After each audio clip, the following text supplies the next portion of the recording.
Destiny in the Sky. Part 1. The Beginning of Turbulence. Flight, New York to San Francisco, August 2023. George was no stranger to flying. As a corporate trainer, he frequently traveled across the country. But that one particular flight changed the course of his entire life. He arrived early at the airport, dressed in a comfortable sports jacket and carrying only a backpack. His face showed fatigue, but his eyes remained sharp and focused. He took his seat in 22A, fastened his seatbelt, and placed his phone on silent. The sky outside was clear, with no sign of any disturbance ahead. The first hour, everything seemed normal. The plane ascended smoothly, reaching cruising altitude without issue. Flight attendants began serving drinks and snacks. George asked for a bottle of cold water and opened a work document on his tablet. Just behind him sat a young man, messy hair, pale skin, and restless movements. At first, George ignored him, but moments later, the man suddenly stood up and began walking toward the cockpit. When a flight attendant tried to stop him, he pulled something metallic from his bag. "This is a bomb. Nobody move," he shouted. Passengers screamed. Some cried. The cockpit doors locked immediately. Panic rippled through the cabin. George stood slowly, trying not to draw attention. Some passengers whispered for him to sit down, frightened for his safety. But George wasn't just a regular traveler. He was a former military operative, trained in crisis response and unmanned flight systems. That day, his presence on board was no coincidence. It was fate. Destiny in the sky. The hero's move. George gently approached the young man, speaking in a low, steady voice. "I understand you're scared, but this isn't the way." The young man glared, clutching the metallic object tightly. George inched closer, analyzing the situation, reading body language, weight shifts, tension. Suddenly, with one swift motion, George grabbed the man's wrist, twisted it back, and kicked the object down the aisle.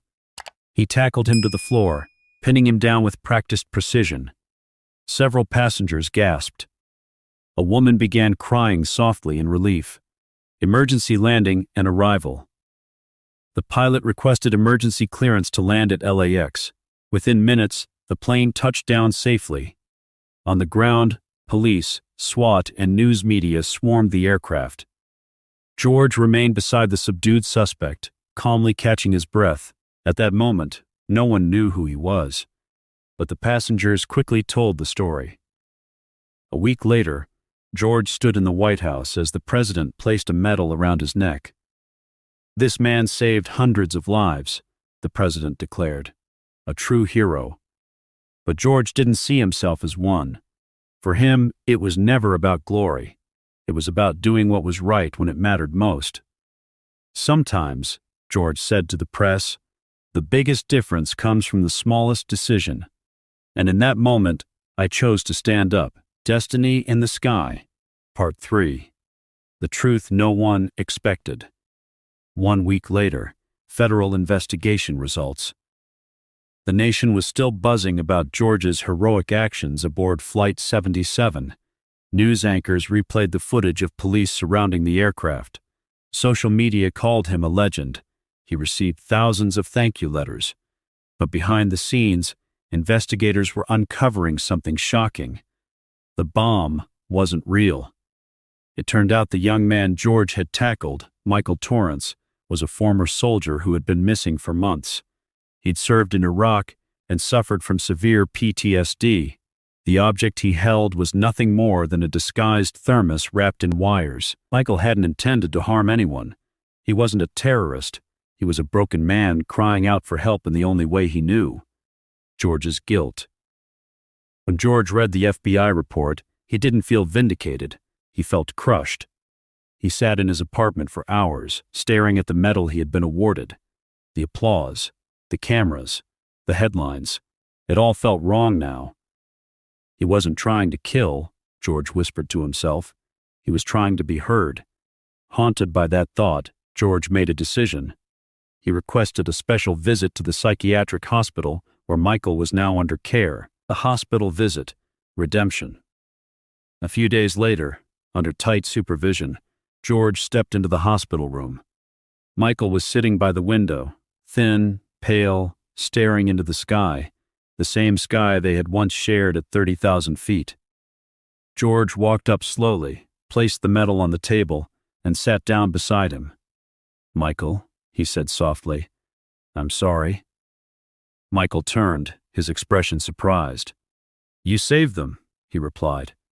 "But you didn't hurt me. You stopped me. I didn't know what else to do. I was just tired of being invisible." George nodded. His voice cracked. "You were never invisible. The system just forgot how to see the birth of a new mission." That meeting changed both men. They shook hands, not as enemies, not as victim and hero, but as two souls who crossed paths in pain and found something worth fighting for. In the months that followed, George and Michael co-founded a non-profit organization called Voice of Help, dedicated to mental health awareness for veterans and trauma survivors. They began touring schools, military bases, and hospitals, giving talks, not about violence, but about healing. Sometimes, George told a crowd of students, the bravest thing you can do is listen, because listening saves lives too.